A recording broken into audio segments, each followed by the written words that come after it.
Autonomie, het kenmerk van een omgeving die regelruimte biedt en aanmoedigt om daar ook gebruik van te maken. Wanneer je autonomie ervaart, oefen je invloed uit op je leef-, leer- en werkomgeving. Maar wat vraagt dat van jou om ook echt iets met die regelruimte te doen? Om daar meer over te leren, hebben we 6 mensen gesproken over momenten waarop zij voelden: hier kan ik helemaal doen waar ik goed in ben. Ja, ik denk toch een project waarbij we samen een serious game moesten gaan bedenken. Waar ik op mijn best was het stukje welke rol ik aannam. En dat was toch wel een beetje overzien wat er allemaal moest gebeuren in zo'n project. Qua onderzoek doen, maar ook denken over creatieve uitingen. Maar daarnaast ook nog eens schakelen met de opdrachtgever. De eerste situatie waar ik aan moest denken was al in de opleiding. Ik geef les aan de Universiteit Utrecht. En ik kreeg het tutoraat van de studenten. Dat vond ik heel leuk. Maar ook wel gek, omdat er dus helemaal geen kaders waren. Geen einddoelen, geen structuren. Ik ben met een aantal dingen begonnen om te gaan doen. Ik denk dat een eerste stap is om daar als mens te zijn. En niet als vertegenwoordiger van. Met hele simpele dingen als gewoon thee halen. Dus echt vanuit de ogen van degene die aan tafel zit kijken. En proberen dat te voelen. Ik denk de eerste keer dat ik mijn eigen klus aanging. Mijn eigen hoveniersklus. Dat was een aanvraag die kwam binnen via een bekende van mij. Daarbij kreeg ik dus de mogelijkheid om voor de eerste keer mijn eigen expertise te laten zien en klantcontact aan te gaan. En eigenlijk binnen de lijnen van de klant mijn eigen ding daaraan kon toevoegen. En dat was het eerste moment dat ik zoiets had van wauw, dit is echt gaaf.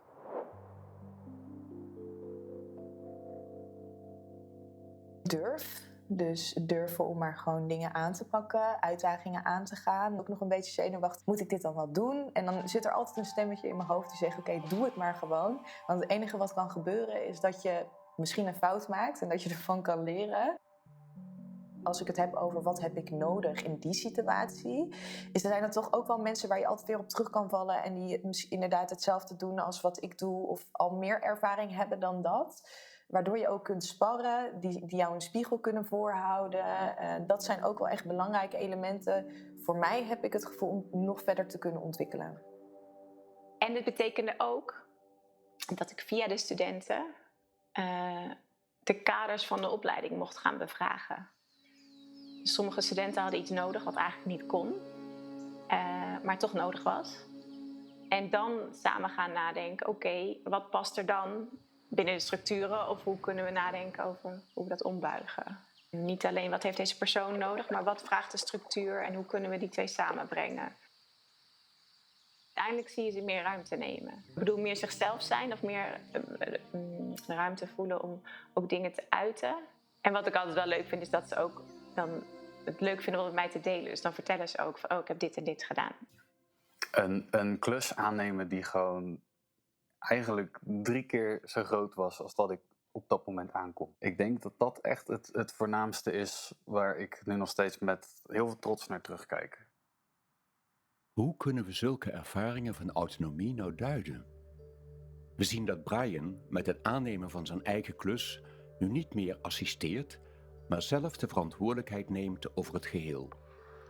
De complexiteit neemt daarmee toe, maar ook de regelruimte die hij heeft om deze complexiteit aan te gaan. En dat maakt groei mogelijk. Ook Larieke bevindt zich in een complexe rol als vormgever van het tutoraat.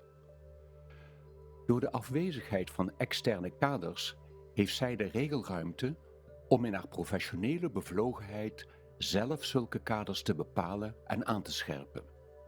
Emma benadrukt de durf om een leiderschapsrol te nemen. Dat staat in alle 3 deze ervaringen centraal. Het opbouwen van vaardigheid en durf is dus belangrijk voor autonomie. De ondersteuning vanuit de sociale omgeving speelt daarin een cruciale rol. Nou, ik weet wel een gebeurtenis. Ik werkte bij een jongen met een spierziekte. En toen vroegen ze aan mij van, ken jij iemand anders die ook hier zou willen werken? Dus toen ging ik op social media een advertentie plaatsen van, zoekt er iemand werk? En ik kreeg in één keer zoveel berichten. Een meisje zei, ja, ik zoek echt werk. En dat lukte. En ik maakte die persoon heel blij, die werk zocht. En die persoon die hulp nodig had. Ik ben best wel een heel sociaal persoon. Dus dan deed ik ook echt iets wat ik leuk vond. En wat ik eigenlijk normaal van mezelf al doe, snap je? Dus dat vond ik wel echt heel speciaal. En dat, ja, sindsdien dacht ik, ja, ik ga bemiddelen. Daarna heb ik echt op internet een beetje gekeken van hoe ga ik dit echt specificeren in een bedrijfsvorm.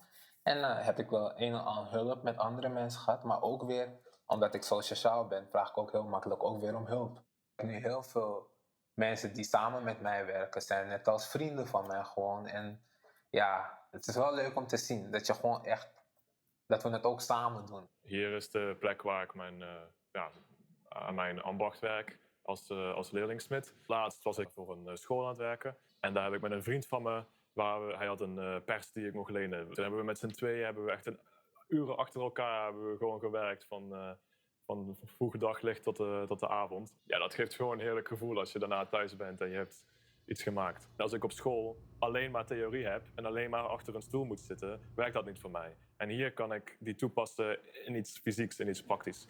Een passie voor het werk.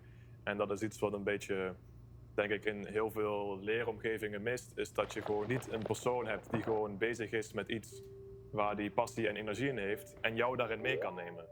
En hoefden ze mij daar niet in mee te nemen, maar kozen ze daarvoor. En mocht ik het ook blijven doen, omdat ik er moeite en tijd en energie in stak. Terwijl misschien dat op veel scholen juist mist, omdat het moet geleerd worden. En het is geen samenwerking, geen relatie. En in dit terrein gebeurt dat heel veel, heel snel. Ja.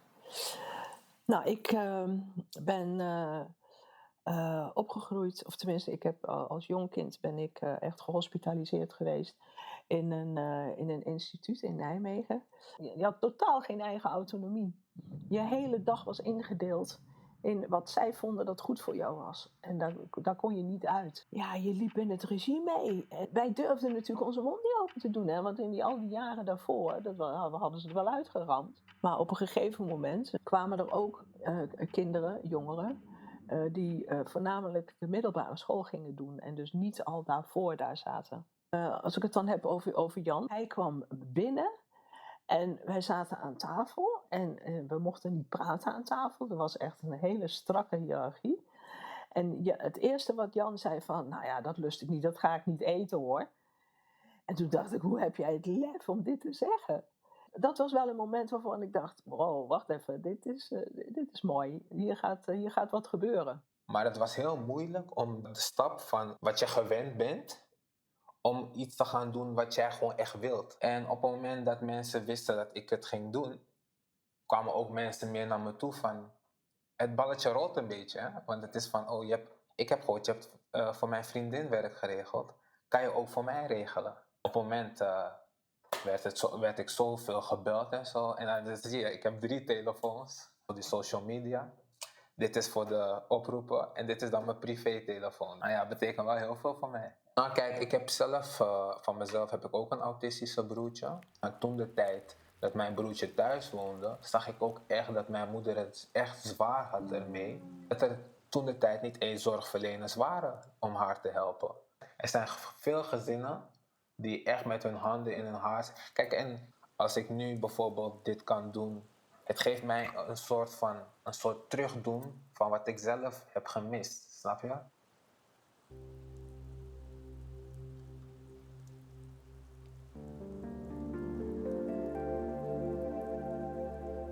Dat het allemaal samenkomt, zoals met dat kunstwerk waar ik nu mee bezig ben, dat was niet in één keer, maar met al die individuele mensen of bedrijfjes die met iets cools bezig waren, met iets leuks, met programmeren, met 3D-printen of met smeden. Op dit terrein ben ik Roger tegengekomen. Ik had Roger aangeboden om te helpen met zijn werkplaats in te richten, omdat ik dat leuk vond. En toen heeft hij mij gevraagd, kom met me mee naar mijn vrijwilligerswerk op Slot Schaarsberg. En daar ben ik bij het smeden terechtgekomen. En dat was leuk, omdat Roger had het gewoon zelf voorgesteld. Hij was iemand die enthousiast was over het smeden. Hij nam mij daarin mee en hij heeft mij geleerd als leermeester. Als het ijzer warm aan het worden was het lachen. En tijdens het werken was het serieus bezig zijn. Vrijheid is niet alles. Uiteindelijk moet je ook die stap durven te zetten om uit die comfortzone te gaan. En daarbij hebben mijn ouders me heel veel geholpen. En ik weet ook, omdat er zoveel disciplines zijn, weet ik dat er heel veel mensen zijn die beter dan mij daarin zijn. Vind ik het ook leuk om andere mensen op te zoeken en samen iets te creëren, omdat ik weet dat andere mensen bepaalde dingen beter dan ik kunnen. En daar leer ik weer van. En dan kan ik het weer een beetje beter. En zo creëer je iets veel mooiers dan als je het allemaal alleen doet. Ja, dat groeit vanzelf. Dat is niet iets waar je achteraan moet gaan of studie voor moest doen. En toen ontdekte ik ineens van, hé, wacht even. Er is ook buiten dit instituut nog een hele andere wereld. Ja, de bevrijding. Ik denk dat dat het goede woord is. De bevrijding, dat er ook andere mogelijkheden zijn dan die je tot dan toe alleen nog maar gezien had en gehoord had. Sint Maartens, ik lag op de berg en we gingen gewoon van die berg af. Wat eigenlijk gewoon nooit mocht. En we moesten op een bepaalde tijd terug zijn. Nou, we kwamen niet op tijd terug. En nou ja, echt gewoon buiten. En we hebben gewoon de meest gekke dingen daar gedaan. Wij hadden dan ergens wijn op de kop getikt en dan gingen we die wijn koken. En dan gingen we frikandellen koken in die wijn. Maar ja, zulke dingen. En ja, daar hebben we ongelooflijk veel lol om gehad. Ja, ik zag mezelf. Ik werd ineens iemand. Ineens werd ik een persoon. En ineens werd ik Gerda. Ik wil nooit meer terug naar het gevoel wat het gaf als dat je gehospitaliseerd bent. En dat nooit meer. En soms kan ik daar ook heel fel in zijn, hoor. Dat ik denk, als iemand het probeert om mij te onderdrukken, op welke manier dan ook, nou, dan kan ik heel onaardig worden. Onze gesprekspartners maken duidelijk hoe belangrijk het is om zelf invulling te geven aan hun leven. En hoe onze omgeving daarbij een essentiële rol speelt. Maar wat is er eigenlijk nodig om ook echt in beweging te komen? Voor die vraag is het onderscheid tussen extrinsieke en intrinsieke motivatie behulpzaam. Voor extrinsieke motivatie heb je anderen nodig die meestal in een hiërarchische, bovengeschikte positie staan. Intrinsieke motivatie gaat over de eigen wens om ergens goed in te zijn, de competentie, en om een eigen regelruimte te hebben, autonomie. De laatste verhalen benadrukken ook een derde factor, de verbondenheid met anderen. Gerda ontdekt samen met lotgenoten dat je de beklemmende en onderdrukkende muren radicaal open kunt breken. Kevin vindt ondersteuning in een uitgebreid netwerk van collega's die met hem willen optrekken om zijn missie te verwezenlijken. En Teun kiest zelf zijn leermeester buiten het traditionele onderwijs om en floreert als een gelijkgestemde in een creatieve broedplaats. Wanneer we autonomie begrijpen als een kenmerk van de omgeving, dan horen we in alle verhalen een verscheidenheid aan omgevingen en manieren om daar zelf invloed op uit te oefenen. Larieke biedt ons een inkijkje vanuit een leiderschapspositie. Zij wil dat studenten echt gezien worden. Dat vraagt ons, wat is er nodig om een omgeving te scheppen die anderen stimuleert om autonomie te nemen, competentie te ontwikkelen en verbinding aan te gaan. Wetenschappers houden zich al lang bezig met de invloed van bevorderende en belemmerende omgevingsfactoren.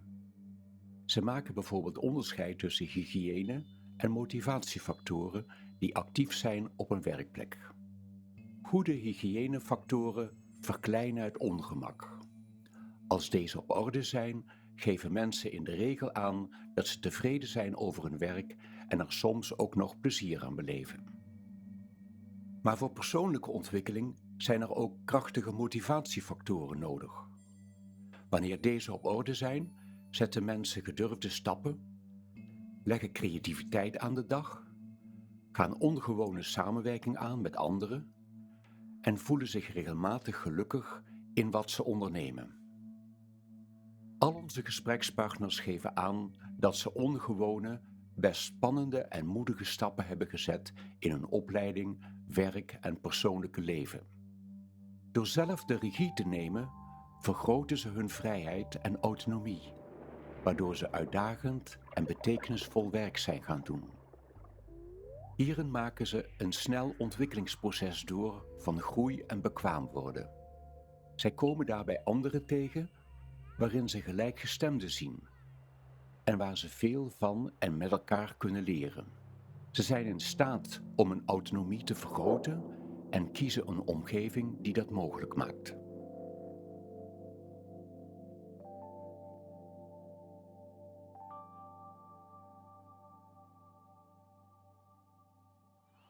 Met de ervaringen van onze vrienden wilden we je graag prikkelen om je meer bewust te worden van je eigen autonomie en waarom die zo belangrijk is.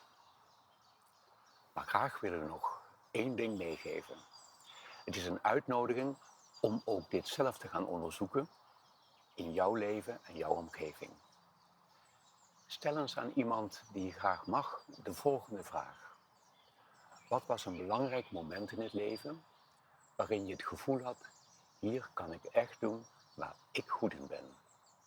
In het antwoord ligt de sleutel waarmee je je eigen autonomie kunt vergroten en dichter bij je eigen talent kunt komen.